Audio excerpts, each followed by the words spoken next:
બનાસકાંઠામાં અસામાજિક તત્વોનો ત્રાસ દિવસે ને દિવસે વધી રહ્યો છે, ત્યારે અસામાજિક તત્વો પર પોલીસ દ્વારા કાર્યવાહી હાથ ધરવામાં આવી છે। ડીસાના પીઆઈએ ડીસા કોલેજ સામે સ્ટાફ સાથે ડ્રાઈવ કરી હોવાની વિગતો અત્યારે પ્રકાશમાં આવી છે। ડીસા કોલેજ સામે થતી છેડતીની ઘટનાઓ સામે આવી છે, તો અસામાજિક તત્વોનો આતંક બનાસકાંઠામાં જોવા મળી રહ્યો છે। અનેકવાર છોકરીઓની છેડતી કરવાની ઘટનાઓ પ્રકાશમાં આવી છે, ત્યારે આવા અસામાજિક તત્વોને ઝડપી પાડવા માટે પોલીસે ડ્રાઈવનું આયોજન કર્યું હતું।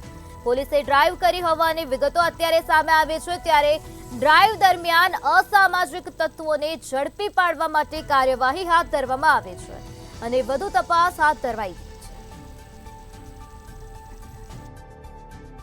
છે। તત્વોને ઝડપી પાડવા માટે પોલીસે ડ્રાઈવનું આયોજન કર્યું હતું। ડીસાના પીઆઈએ ડીસા કોલેજ સામે સ્ટાફ સાથે ડ્રાઈવ કરી હોવાની વિગતો અત્યારે સામે આવે છે, તો અનેકવાર છોકરીઓને છેડતી કરવાની ઘટના ત્યાં બની રહી છે, જેના કારણે પોલીસ અત્યારે એક્શન મોડમાં આવી ગઈ છે। તો ડ્રાઈવ દરમિયાન અસામાજિક તત્વોને ઝડપી પાડીને કાર્યવાહી હાથ ધરવામાં આવી છે। બનાસકાંઠાનો આ બનાવ સામે આવ્યો છે, જ્યાં અસામાજિક તત્વોનો આતંક દિવસે ને દિવસે વધી રહ્યો છે, ત્યારે આવા અસામાજિક તત્વો પર પોલીસ દ્વારા કાર્યવાહી હાથ ધરવામાં આવી છે।